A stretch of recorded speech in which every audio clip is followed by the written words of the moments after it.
una pequeña introducción. Posteriormente vamos a hablar sobre la secuencia de introducción de los alimentos, un poco sobre la consistencia y porciones adecuadas según el neurodesarrollo.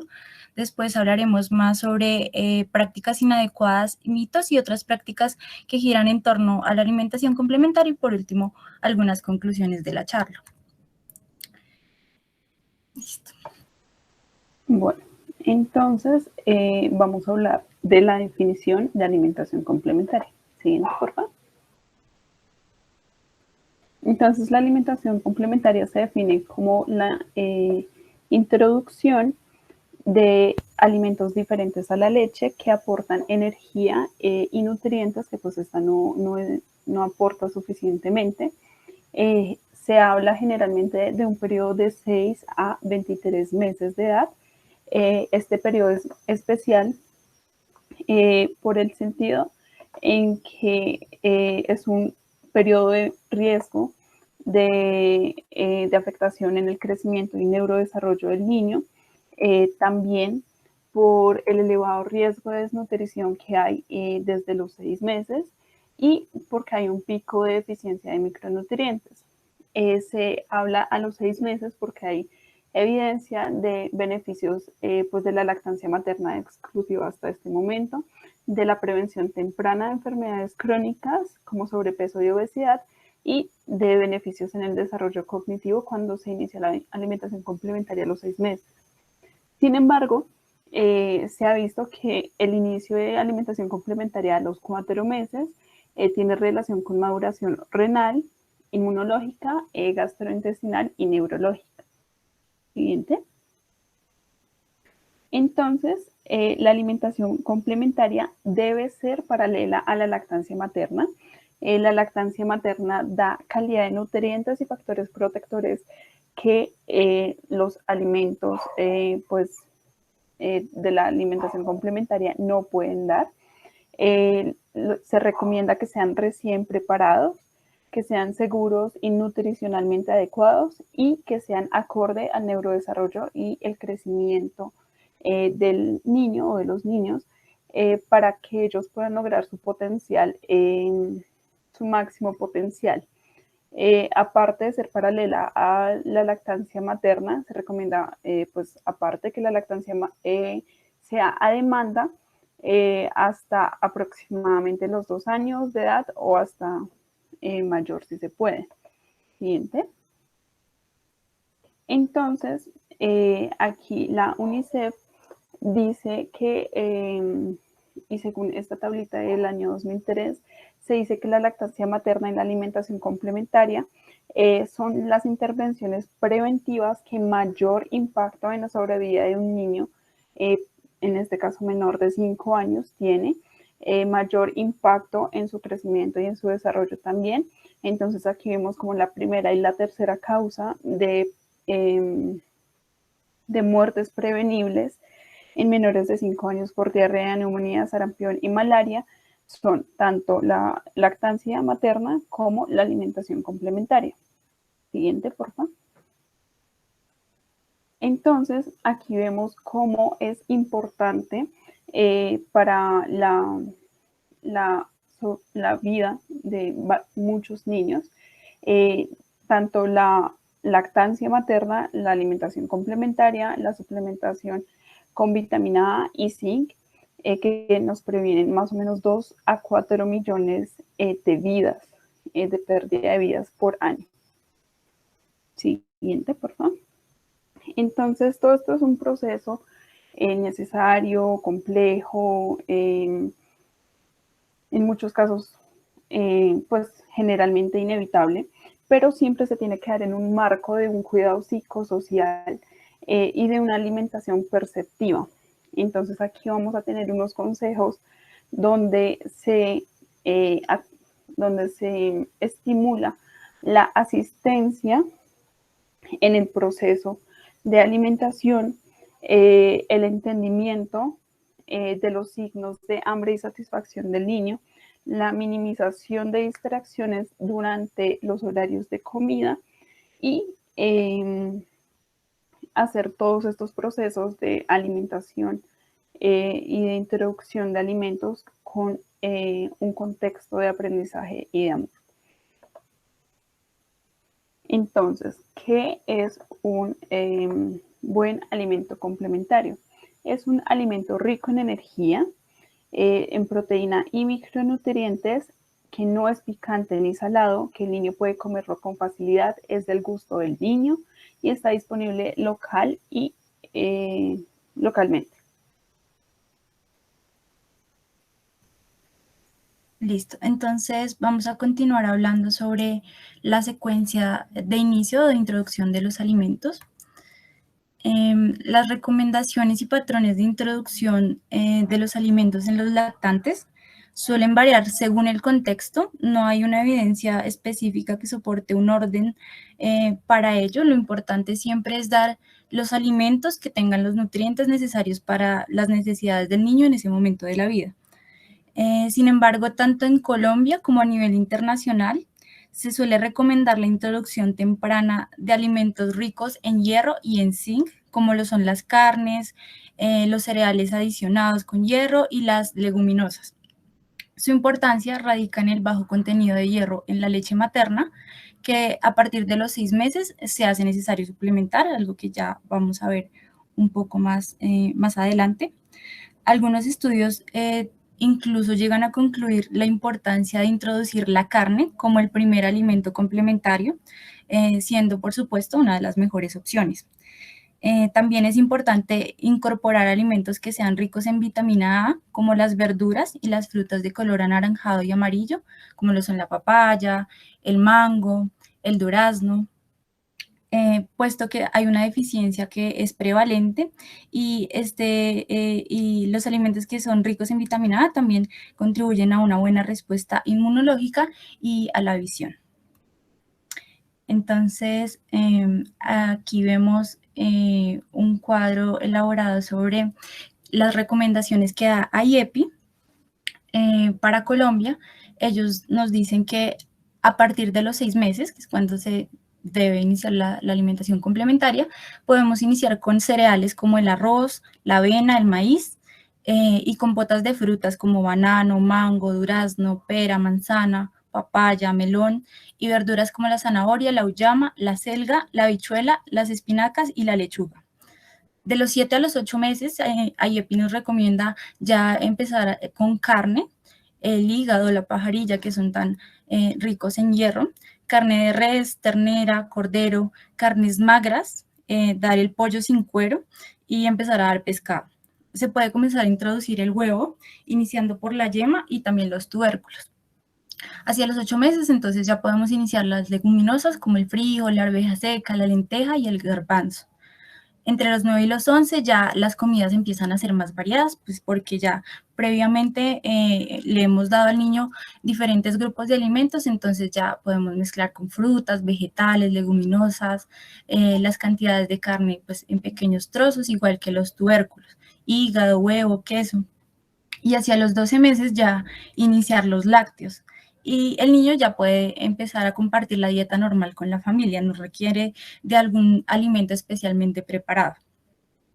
Es importante destacar aquí que no se debe dar leche de vaca hasta el año de edad y la miel tampoco.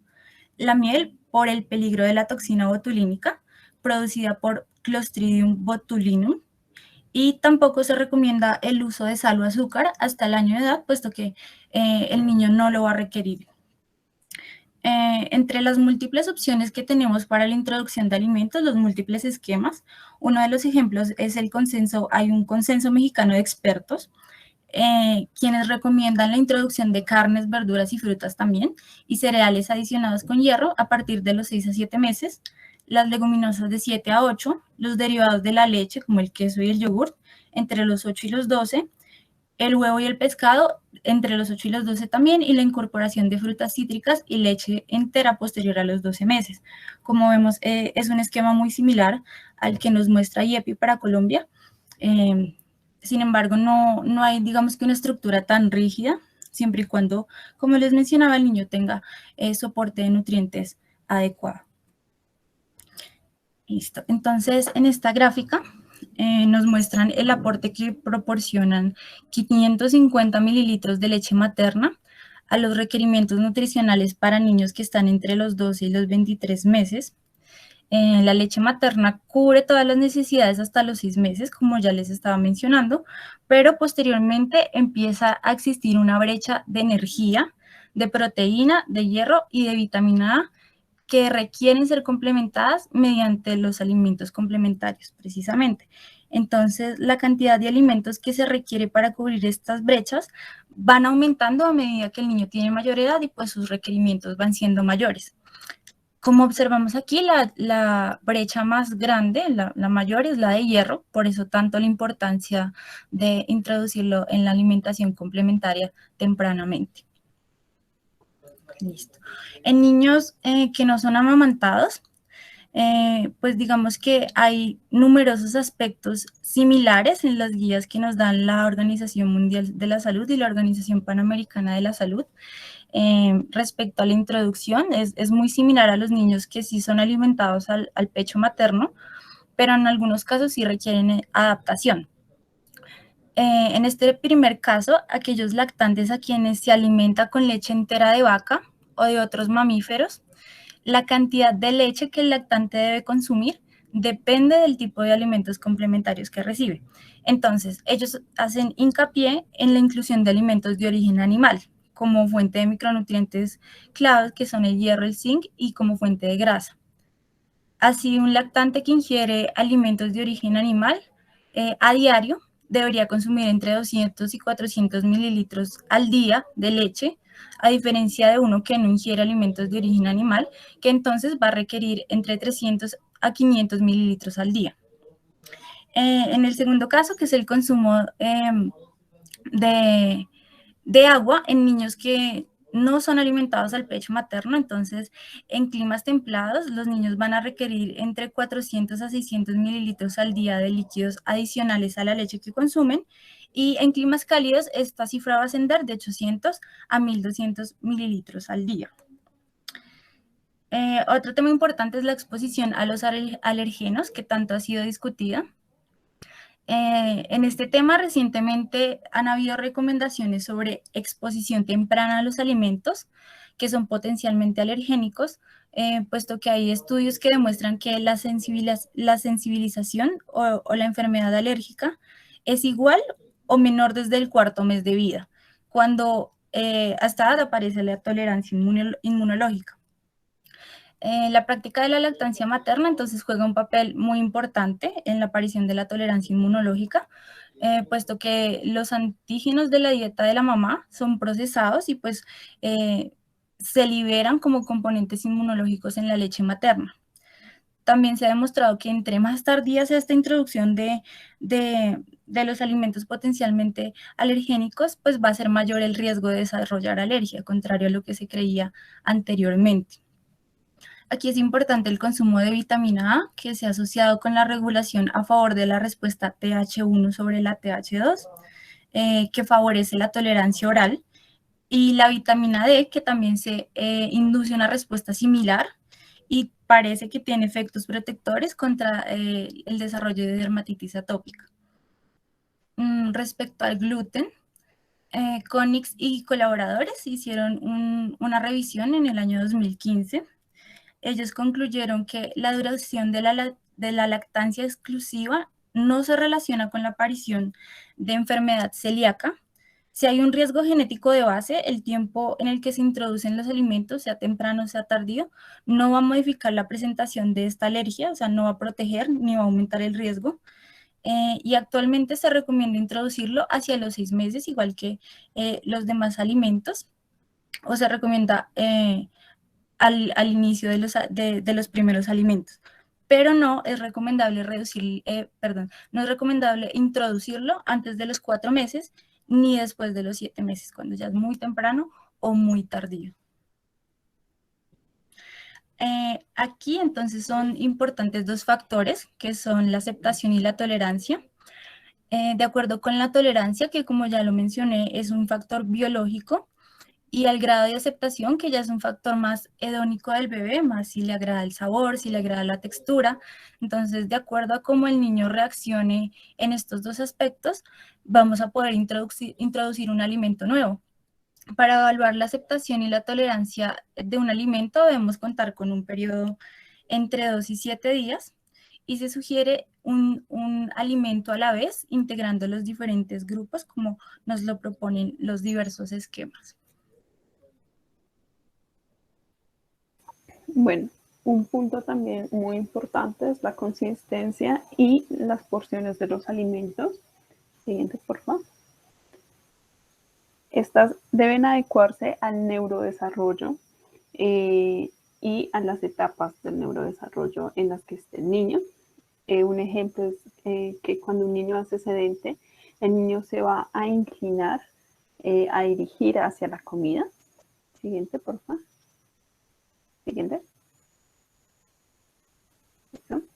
Entonces, vemos que los niños desde recién nacidos hasta sus primeros 2 meses de vida están aprendiendo a hacer la coordinación de eglución, respiración y succión. Ya cuando un niño puede hacer sedente con apoyo, va a empujar la comida hacia atrás y hacia afuera de la boca, reconoce y abre la boca cuando ve la cuchara. Ahí, cuando el niño puede hacer sedente sin apoyo, vamos a tener un niño que, con apoyo, perdón, vamos a tener un niño que va a mantener los alimentos en la boca, va a sacar la comida en la cuchara con el labio superior, como inclinando la cabeza hacia la cuchara, va a tomar líquidos, pero pues con un vaso sostenido por alguien más. Cuando ya el niño es gateador, va a mover la lengua para los lados, sostiene el vaso y pasa sorbos. Juega con la cuchara. Todavía no hablamos de alimentación independiente. Y pues el niño va a empezar a hacer como pinza para sostener los alimentos.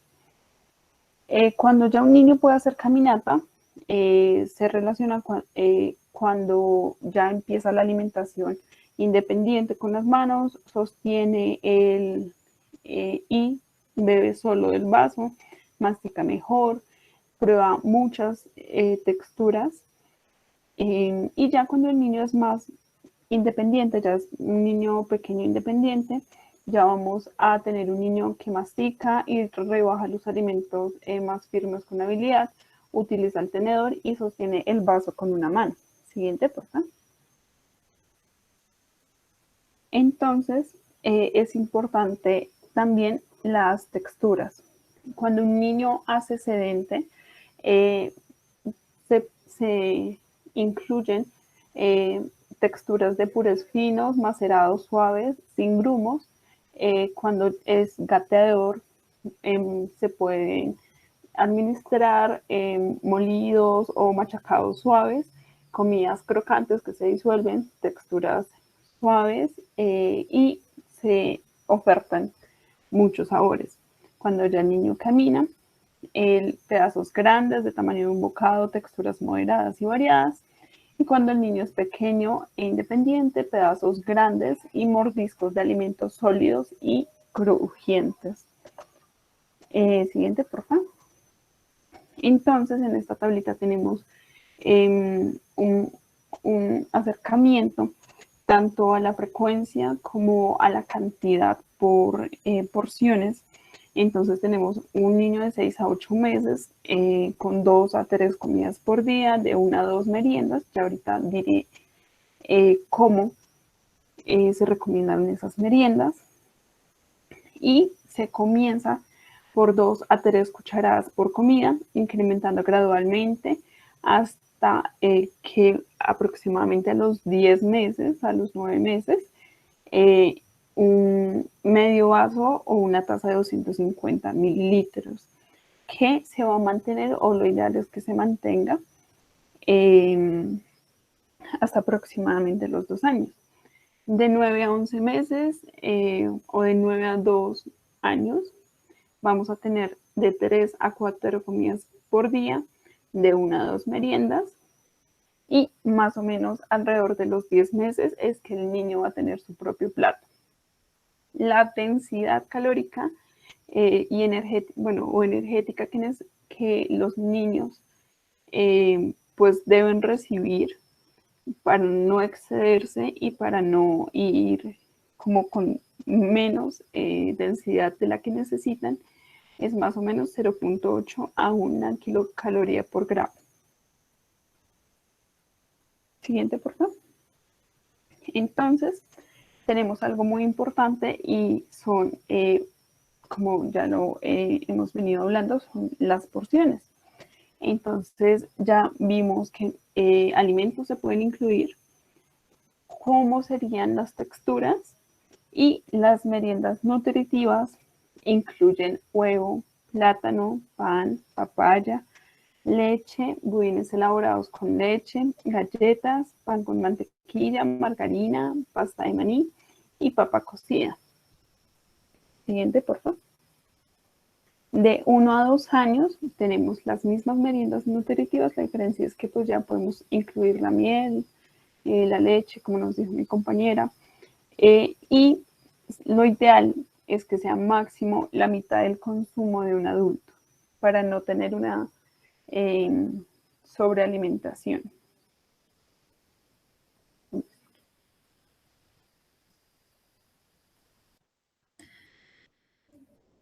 Bueno, aquí hay algunas de las prácticas inadecuadas que pues generalmente pueden suceder a la hora de introducir la alimentación complementaria. Entonces, la primera es la introducción temprana de los alimentos. Se considera temprana antes de la semana 17 de vida, puesto que antes de esta edad la inmadurez de algunos sistemas, como ya mencionábamos al principio, sistemas como el gastrointestinal, renal, inmunológico, neuromuscular, pueden traernos complicaciones de salud para el niño. Además, el interrumpir la alimentación con leche materna puede aumentar infecciones gastrointestinales, muchas veces pueden ser provocadas por alimentos que están contaminados o reacciones alérgicas como alergia a la proteína de leche de vaca. Puede desacelerar el crecimiento, hay riesgo de presentar deficiencia de micronutrientes, que esto es muy prevalente en Colombia. Disminuye también el efecto protector, exponiendo al niño a mayores infecciones, no solo gastrointestinales, sino también respiratorias.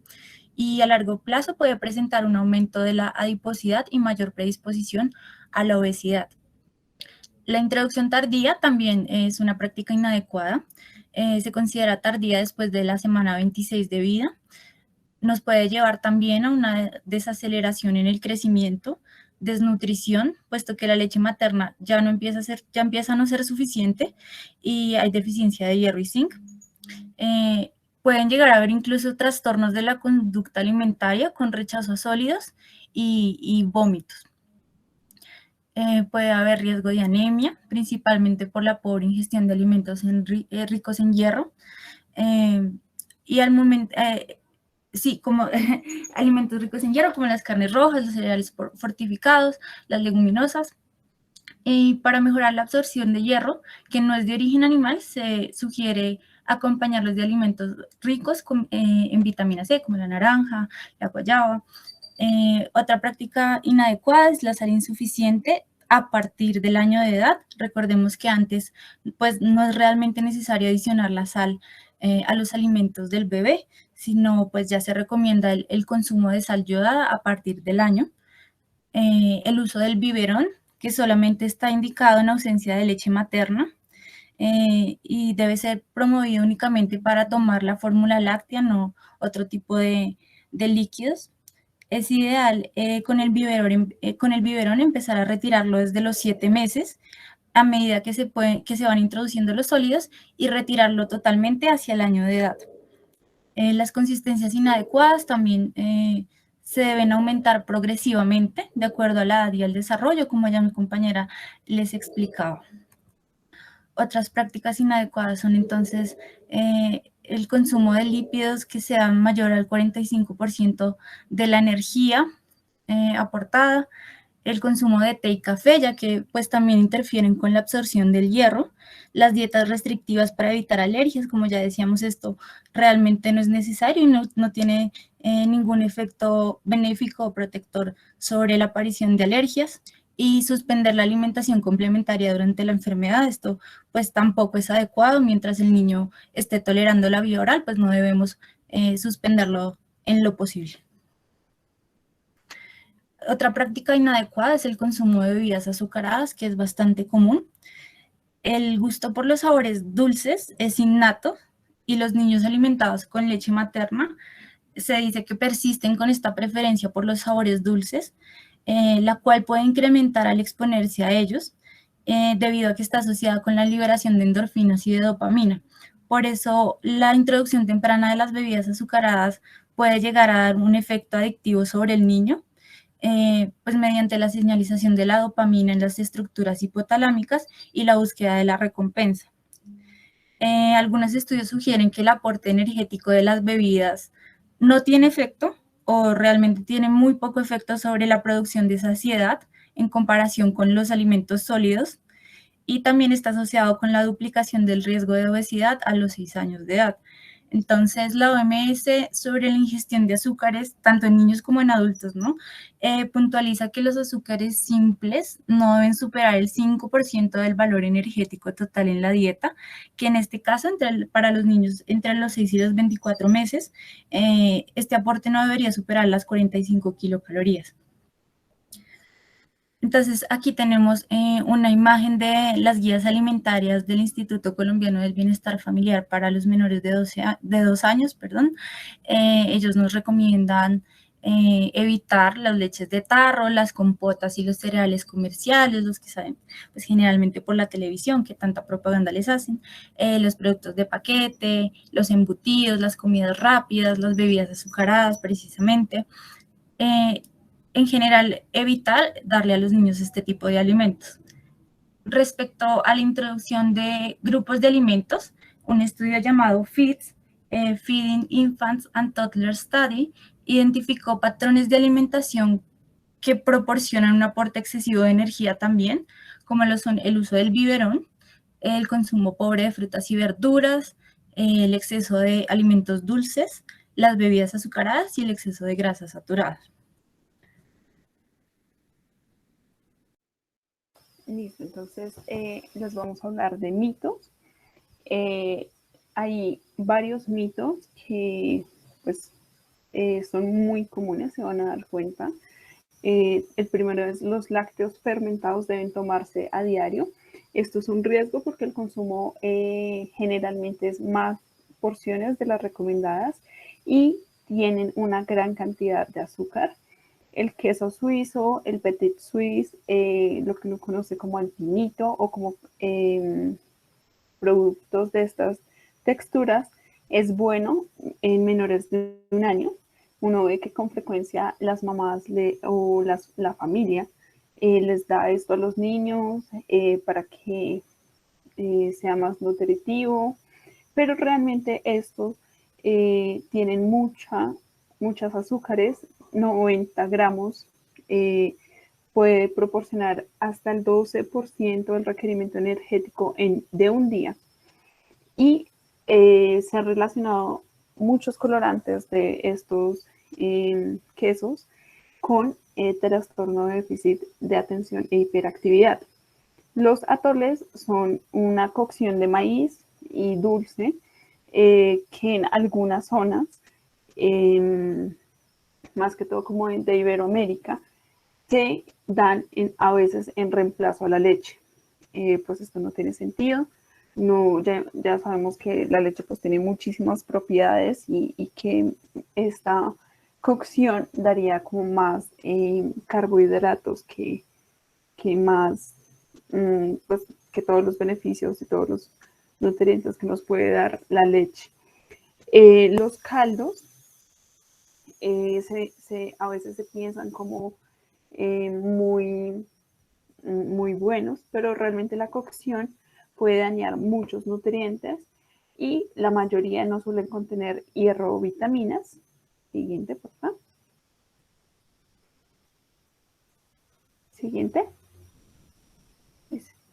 Entonces, también tenemos que las infusiones de hierbas, de tés, de cafés, A veces se usan como sustitución de la leche o de algunos líquidos, a veces de la alimentación complementaria. Esto no tiene evidencia de beneficios, a veces pueden ser tóxicas. Los licuados a veces se usan como sustitución de alguna de las comidas principales. Esto tampoco debería ser así. Algunos tienen leches con agregados, no tiene un balance correcto de nutrientes y generalmente tienen una alta densidad energética. Algunos licuados uno ve que les echan literalmente un huevo crudo y esto no es benéfico porque el huevo crudo tiene una proteína que se llama avidina que impide la absorción de la biotina. Siguiente, por favor. Entonces, los cítricos son muy fuertes para menores de 1 año, entonces evitan el uso de limón, el uso de naranja y bueno, de muchísimos más cítricos en menores de 1 año. Esto no tiene validez. Las fresas y el kiwi no se pueden empezar antes de los 6 meses, disculpen. La carne de cerdo bien cocida es peligrosa para los niños, pues esto no, si bien se ha relacionado la carne de cerdo con algunos parásitos, la buena cocción nos limita estos peligros y realmente sí se puede empezar antes de los 6 meses. El chocolate es malo para la salud de los niños, excepto como saborizante en leche desde antes de los 2 años. Esto realmente, pues, se recomienda que no se debe consumir el chocolate como saborizante de leche u otras bebidas, especialmente antes de los 2 años de edad.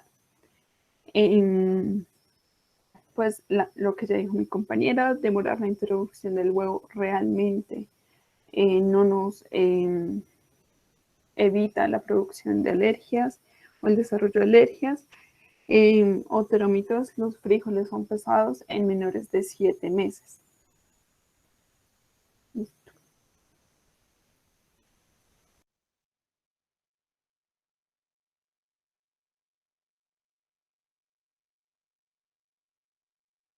Bueno, entonces están las prácticas de suplementación. Las prácticas de suplementación más conocidas pues es la suplementación con hierro. Ya sabemos que hay un tratamiento tanto profiláctico como terapéutico. Sin embargo, el hierro, que ya lo hemos mencionado durante la charla, es uno de los primeros que se debe iniciar en la alimentación complementaria y se prefieren los alimentos fortificados a los suplementos de hierro. Y aparte de eso, no se recomienda la suplementación en zonas endémicas de malaria. Siguiente, por favor. Otras suplementaciones comunes son las suplementaciones con vitamina A. Ahí dejé una tablita con las dosis y estas son para la prevención de deficiencia y en contextos de sarampión, diarrea, enfermedad respiratoria, varicela, infecciones graves o desnutrición aguda grave. Los intervalos son de 6 meses a 5 años generalmente. También tenemos una suplementación con zinc, que sea en tratamiento de diarrea. En menores de 6 meses sea a una dosis de 10 miligramos por día. En mayores de 20 miligramos por día por 10 a 14 días. Siguiente.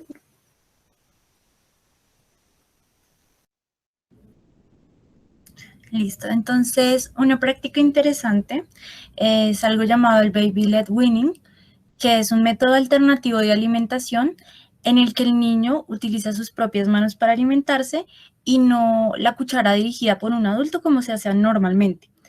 En esta práctica se le ofrecen piezas de alimentos que son adecuadamente preparadas para que él sea capaz de alimentarse solo. Sin embargo, pues hasta ahora no tiene suficiente evidencia científica. Dentro de las ventajas del Baby-led Weaning, entonces está la mejoría de las relaciones de la familia durante las comidas, la relación pues del bebé con su familia.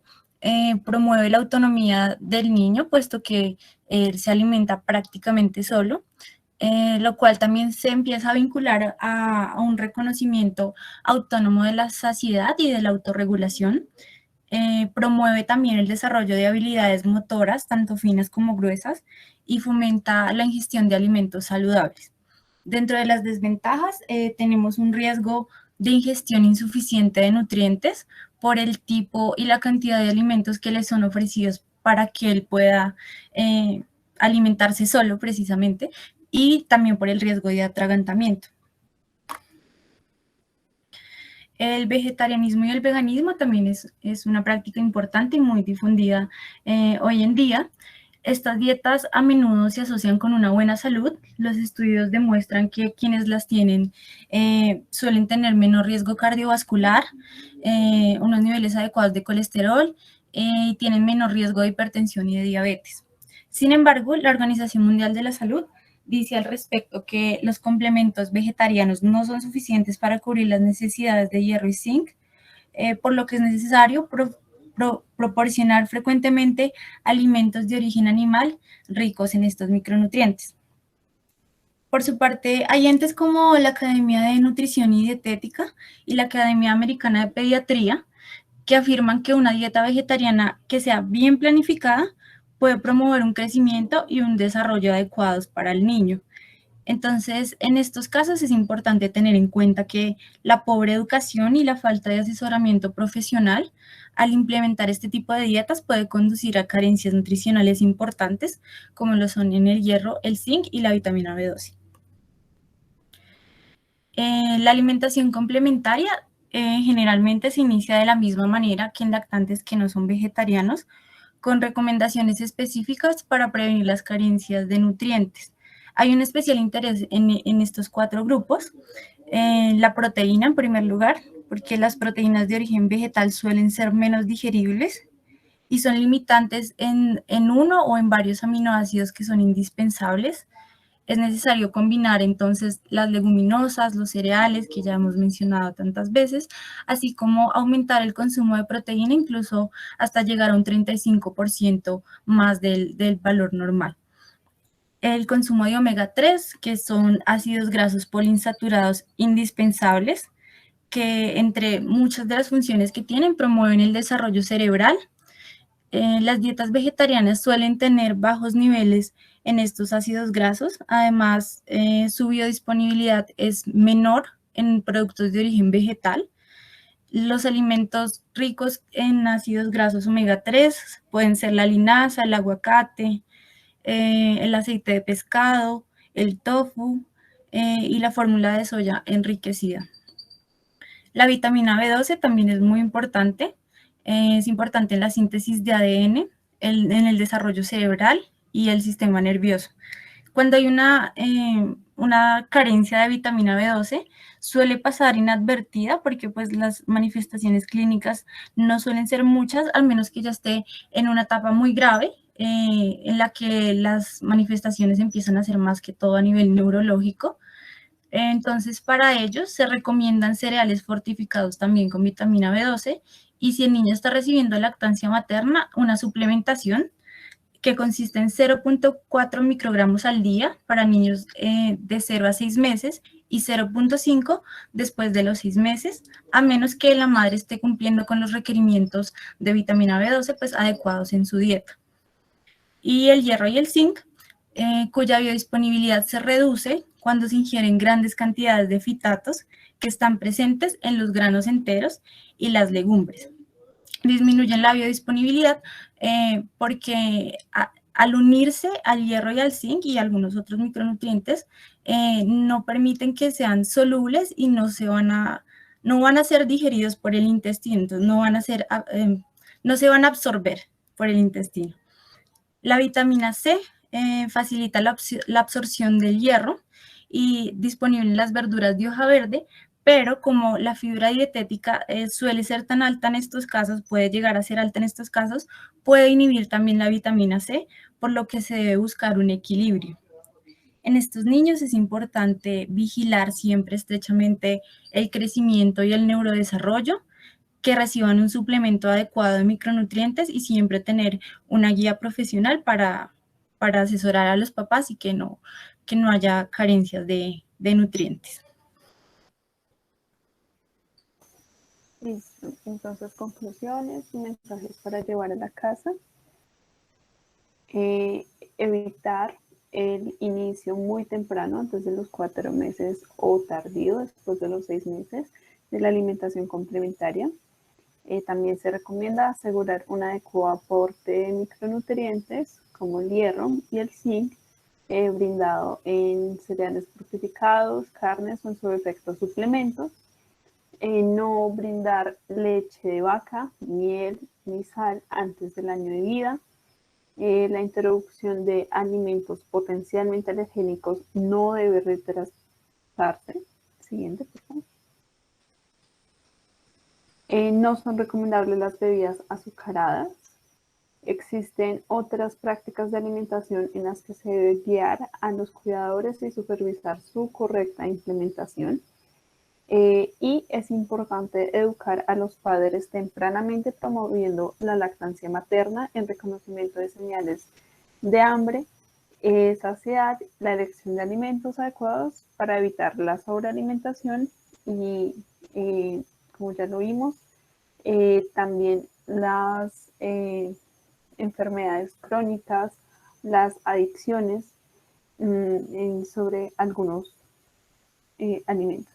Siguiente. Por último, queremos dejar un artículo de recomendación que pues, es este que aparece aquí, es del año 2020 y relata y revisa muy bien los efectos de la alimentación complementaria según, digamos, la introducción temprana de azúcares o los riesgos en enfermedades crónicas que se han visto en los diferentes estudios. Y ya, muchas gracias. Si hay alguna pregunta.